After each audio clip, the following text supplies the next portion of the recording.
ನಿತಿನ್ ಗಡ್ಕರಿ ಅವರು ಮಾತನಾಡುವಾಗಲೂ ಕೂಡ ಆ ನೆನಪುಗಳನ್ನ ಮೆಲುಕು ಹಾಕ್ತಾ ಇದ್ರು. ಯಾವ್ಯಾವ ಸಮಾರಂಭದಲ್ಲಿ ಲತಾ ಮಂಗೇಶ್ಕರ್ ಅವರು ಬರ್ತಾ ಇದ್ರು, ಅವ್ರು ಹಾಡ್ದಾಗ ಎಷ್ಟು ಸಂತಸ ಆಗ್ತಾ ಇತ್ತು ಅಂತೆಲ್ಲ ಹೇಳ್ತಾ ಇದ್ರು.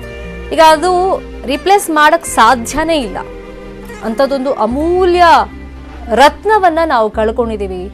92 ವರ್ಷ ವಯಸ್ಸಾಗಿತ್ತು ಲತಾ ಮಂಗೇಶ್ಕರ್ ಅವರಿಗೆ.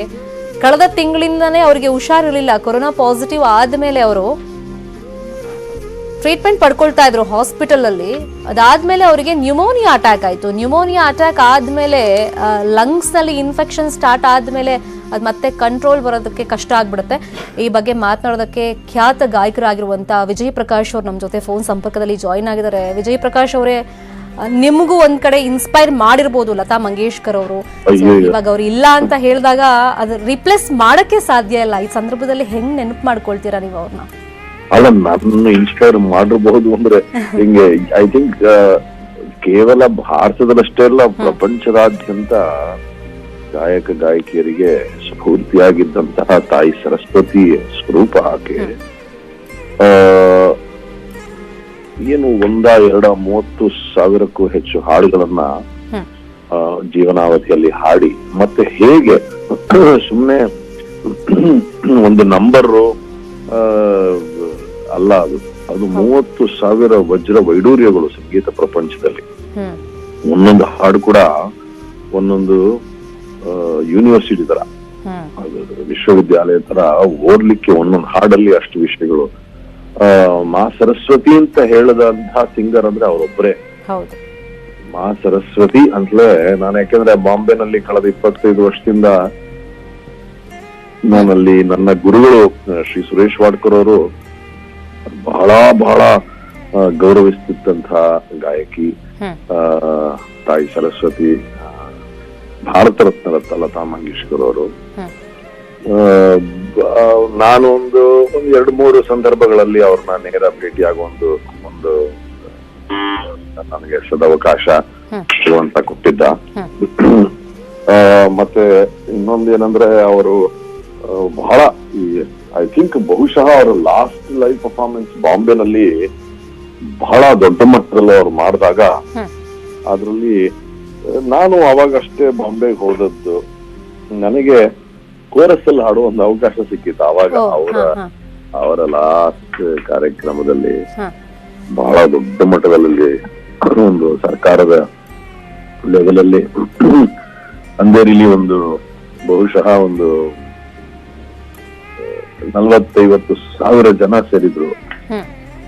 ಅಲ್ಲಿ ಲತಾ ಮಂಗೇಶ್ಕರ್ ಹಾಡ್ಬೇಕಾದ್ರೆ ಹಿಂದ್ಗಡೆ ಒಂದು ಕೋರಸ್ ಅಲ್ಲಿ ಹಾಡೋ ಅವಕಾಶ. ಬಟ್ ಇವತ್ತು ಅದನ್ನೆಲ್ಲ ನೆನೆಸ್ಕೊಂಡ್ರೆ ಆಕೆ ಇನ್ನೇನು ಇನ್ನು ಕೇವಲ ಹಾಡುಗಳಷ್ಟೇ, ಅವರು ಇನ್ನಿಲ್ಲ ಅನ್ನೋದು ಬಹಳ ಕಷ್ಟ. ಬಟ್ ಐ ಥಿಂಕ್ ಅವನ ಒಂದು ಬೇರೆ ಒಂದು ದೃಷ್ಟಿಯಿಂದ ನೋಡ್ಬೇಕು ಅಂದ್ರೆ ಎಂಥ ಜೀವನ, ಎಂಥ ಒಂದು ಪೂರ್ಣ ಆಯಸ್ಸು, ಭಗವಂತನ ಕೃಪೆಯಿಂದ ಸಂಪೂರ್ಣತೆ ಆ ಜೀವನದಲ್ಲಿ ಎಲ್ಲ. ಅಂದ್ರೆ ಅವರು ಲಾಸ್ಟ್ ಒಂದು 2 years ವರೆಗೂ ಬಹಳ ಅವರು ಬಹಳ ವಿಷಯಗಳಲ್ಲಿ ತೊಡಗಿಸ್ಕೊಂಡು ಹಾಡುಗಳನ್ನ ಹಾಡೋದು, ಎಲ್ಲ ರೀತಿಯಾದಂತಹ ಕೆಲಸವನ್ನು ಸಂಪೂರ್ಣ ರೀತಿಯಲ್ಲಿ ಮಾಡಿದ್ದಾರೆ. ಹಾಗಾಗಿ ಯಾವುದೇ ಒಂದು ಕೊರತೆ ಇಲ್ಲದ ಒಂದು ಪೂರ್ಣ ಜೀವನ, ಅದು ಭಗವಂತನ ಕೃಪೆಯಿಂದ ಅವರು. ಬಟ್ ಇವತ್ತು ಖಂಡಿತವಾಗಿ ಅವ್ರನ್ನ ಆಗಲಿ ನಾವೆಲ್ಲರೂ ಅವ್ರನ್ನ ಬಹಳ ಮಿಸ್ ಮಾಡ್ಕೋತೀವಿ. ನಮ್ಗೆಲ್ಲ ಒಂದು ಕುತೂಹಲ ನೋಡಿ, ನಮ್ಗೆಲ್ಲ ಭೇಟಿ ಮಾಡೋ ಅವಕಾಶನೇ ಸಿಕ್ಕಿಲ್ಲ. ನೀವು ಹತ್ರದಿಂದ ನೋಡಿದೀರಾ, ಒಂದೇ ಕಾರ್ಯಕ್ರಮದಲ್ಲೆಲ್ಲ ಹಾಡು ಹೇಳಿದೀರಾ, ವೇದಿಕೆ ಶೇರ್ ಮಾಡ್ಕೊಂಡಿದ್ದೀರಾ. ಕುತೂಹಲ ಏನು ಅಂದ್ರೆ ವಿಜಯ್ ಪ್ರಕಾಶ್ ಅವರೇ, ಸೊ ಈ ಬೇರೆ ಸಿಂಗರ್ಸ್ ನೋಡಿದಂಥ ಟೈಮ್ನಲ್ಲಿ ಹೆಂಗ್ ಸಪೋರ್ಟಿವ್ ಆಗಿ ಮಾತಾಡ್ತಾ ಇದ್ರು, ನಿಮ್ ಸಾಂಗ್ಸ್ ಎಲ್ಲ ಕೇಳಿದಾಗ ಸೊ ಯಾವ ತರ ಒಂದು ಶಹಬಾಸ್ಗಿರಿ ಕೊಡ್ತಾ ಇದ್ರು? ನನಗೆ ಆ ರೀತಿ ನನ್ನ ಸಾಂಗ್ ಕೇಳಿ ಅವ್ರು ನನ್ನೊಂದಿಗೆ ಮಾತಾಡಿದ್ದ ಸಂದರ್ಭಗಳಿಲ್ಲ. ಬಟ್ ಏನಂದ್ರೆ ಇಂಥ ಒಂದು ಮಹನೀಯರ ಕಣ್ಣು ದೃಷ್ಟಿಯಲ್ಲಿ 1 ಸೆಕೆಂಡ್ ಕೂಡ ಅವ್ರು ನಮ್ಮನ್ನು ನೋಡಿದ್ರು ಕೂಡ ನಮ್ಮ ಜೀವನ ಪಾವನ ಅಂತ ನಾನು ಭಾವಿಸ್ತೇನೆ. ಅಂದ್ರೆ ಅವರು ಸುಮ್ನೆ ಕಣ್ಣು ಹಾಯಿಸಿ ನಮ್ಮನ್ನ 1 ಸೆಕೆಂಡ್ ಅಲ್ಲೊಂದು, ನಾವು ಬಹುಶಃ ಒಂದು 10-15 ಜನ ಇದ್ವೇನೋ, ಅದ್ರಲ್ಲಿ ಒಂದು ಸೆಕೆಂಡ್ ಅವ್ರ ಕಣ್ಣು ಹಾಯಿಸಿ ನೋಡಿದ್ರು ಕೂಡ ಅದು ನಮಗೆ ಬಹಳ ದೊಡ್ಡ ಆಶೀರ್ವಾದವೇ. ಸೊ ಅಷ್ಟೇ ನನ್ನ. ಈಗ ನೀವು ಮುಂಬೈಗೆ ಹೋದಂತ ಆ ದಿನಗಳಲ್ಲಿ ಇವ್ರು ನೋಡ್ಬೇಕಪ್ಪ ಒಂದ್ಸತಿ ಅವ್ರನ್ನ ಭೇಟಿ ಮಾಡ್ಬೇಕು, ಆ ತವಕದ ದಿನಗಳು ಹೆಂಗಿತ್ತು? ಅಯ್ಯೋ ಖಂಡಿತ ಖಂಡಿತ. ಅದು ನನಗನ್ಸುತ್ತೆ ಪ್ರತಿಯೊಬ್ಬ ಗಾಯಕಿಗೂ ಈಗ ನಮಗೆ ಹೆಂಗೆ ವಿಶೇಷವಾಗಿ ನಮಗೆ ದಕ್ಷಿಣ ಭಾರತದಲ್ಲಿ ನಮಗೆ ಶ್ರೀಯುತ SPB ಸರ್ ಅವ್ರನ್ನ ಒಮ್ಮೆ ಆದ್ರೂ ನಾವು ಭೇಟಿ ಆಗ್ಬೇಕು ಅನ್ನೋ ಒಂದು ತವಕ ಇರುತ್ತಲ್ಲ, ಅದು ಭಗವಂತನ ಕೃಪೆಯಿಂದ ನಾನು ಅವ್ರನ್ನ ಅನೇಕ ಬಾರಿ ಭೇಟಿಯಾಗಿ ಅವರೊಂದು ಕಾರ್ಯಕ್ರಮಗಳನ್ನ ನೀಡಿದೆ. ಇವತ್ತು ಅವ್ರನ್ನು ನಾವು ಬಹಳ ಮಿಸ್ ಮಾಡ್ಕೋತೀವಿ. ಅದೇ ರೀತಿ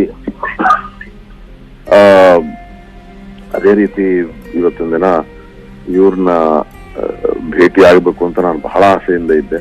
ಅದು ನಮ್ಮ ಗುರುಗಳ ಒಂದು ಅದು ಸಾಧ್ಯವಾಯ್ತು. ಅದೆಲ್ಲ ಒಂದು ಸವಿ ನೆನಪುಗಳಷ್ಟೇ. ಒಂದ್ ಯುಗಾಂತ್ಯನೇ ಆಯ್ತು ಅಂತ ತುಂಬಾ ಜನ ಇವಾಗ ಬೇಸರ ವ್ಯಕ್ತಪಡಿಸ್ತಾ ಇದ್ದಾರೆ. ಯೂಶಲಿ ಏನಾಗುತ್ತೆ ಅಂದ್ರೆ ಇತ್ತೀಚಿನ ದಿನಗಳಲ್ಲಿ ಒಂದು ಟ್ರೆಂಡ್ ತರ ಇರುತ್ತೆ, ಟ್ರೆಂಡ್ ಸೆಟ್ ಮಾಡ್ಬಿಡ್ತಾರೆ, ಆಮೇಲೆ ಬೇರೆ ಬೇರೆ ಗಾಯಕರು ಬರ್ತಾರೆ, ಅವ್ರು ಸೈಡ್ ಲೈನ್ ಆಗ್ಬಿಡ್ತಾರೆ. ಬಟ್ ಲತಾ ದೀದಿ ವಿಷಯದಲ್ಲಿ ಹಂಗ ಆಗ್ಲೇ ಇಲ್ಲ ಅಲ್ಲ. ಏನಂದ್ರೆ ಒಂದು ಸುಮ್ನೆ ಮ್ಯೂಸಿಕ್ ನ ಪ್ರೊಫೆಷನ್ ಮಾಡ್ಕೊಂಡು ಬದುಕ್ಬಿಟ್ಟು ಹೋಗೋದು ಒಂದು, ಆದ್ರೆ ಮ್ಯೂಸಿಕ್ಕೇನೆ ಈಕೆಯ ಒಂದು ಪಾತ್ರವಿರಲಿ ಅಂತ ಸೃಷ್ಟಿಕರ್ತ ಭಗವಂತನೇ ಸೃಷ್ಟಿಸಿ ಕಳಿಸುವಂತಹ ವ್ಯಕ್ತಿತ್ವಗಳು ಇವೆಲ್ಲ. ಇವರೆಲ್ಲರೂ ಸುಮ್ನೆ ಪ್ಲೇಬ್ಯಾಕ್ ಸಿಂಗರ್ಸ್ ಅಂತ ಹೇಳಕ್ಕಾಗಲ್ಲ. ಇವರೆಲ್ಲರೂ ಭಗವಂತನ ಲೀಲೆ, ಭಗವಂತನ ಸೃಷ್ಟಿ. ಯಾಕೆಂದ್ರೆ ಎಷ್ಟು ಕೋಟ್ಯಾದಿ ಕೋಟಿ ಕೋಟಿ ಕೋಟಿ ಮಂದಿಗಳಿಗೆ ನೆಮ್ಮದಿ, ಸುಖ, ಸಂತೋಷ, ಸಂಗೀತದ ಒಂದು ಅನುಭವ, ರಸಾನುಭವವನ್ನ ಒಂದು 60-70 ವರ್ಷಗಳ ಕಾಲ ಕೊಟ್ಟಿದ್ದಾರೆ ಅಂದ್ರೆ ಅದೇನು ಸಾಧಾರಣವೇ? ಅದು ಭಗವಂತನ ಲೀಲೆ. ಎಷ್ಟೋ ಜನ ಅಂದ್ಕೊಳ್ಳೋದು, ಈಗ ನೋಡಿ ಕೋಗಿಲೆ ಹಾಡೋದ್ ಕೇಳಿಸುತ್ತೆ ನಮ್ಗೆ, ಬಟ್ ಕೋಗಿಲೆ ಬಚ್ಚಿಟ್ಕೊಂಡು ಹಾಡುತ್ತೆ. ನಾವೆಲ್ಲ ಕೋಗಿಲೆ ರೂಪದಲ್ಲಿ ನೋಡಿರೋದೇ ಲತಾ ಮಂಗೇಶ್ಕರ್ ಅವ್ರನ್ನ. ಗಾನ ಕೋಗಿಲೆ ಅಂತಾನೆ ಅವ್ರಿಗೊಂದು ಬಿರುದಿದೆ. ನಿಮ್ಗೆ ಯಾವ ತುಂಬಾ ಇಷ್ಟ ಅವ್ರು ಹೇಳಿದ್ರಲ್ಲಿ? ಅಫ್ಕೋರ್ಸ್ ಒಂದು ಪಟ್ಟಿನೇ ಇರುತ್ತೆ.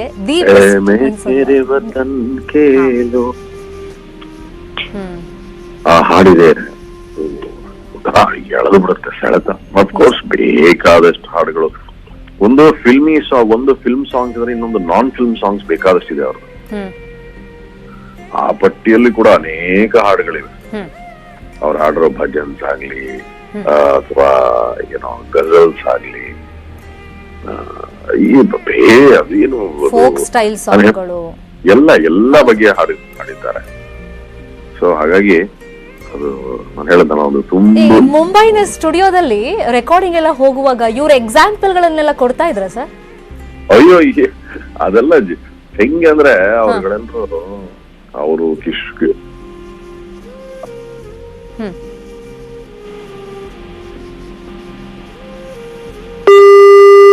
ಏನೋ ಸಂಪರ್ಕದಲ್ಲಿ ಸಮಸ್ಯೆ ಆಗಿದೆ ಅನ್ಸುತ್ತೆ. ಮತ್ತೆ ವಿಜಯ್ ಪ್ರಕಾಶ್ ಅವ್ರನ್ನ ಮಾತಾಡ್ಸೋಣ. ಅವ್ರು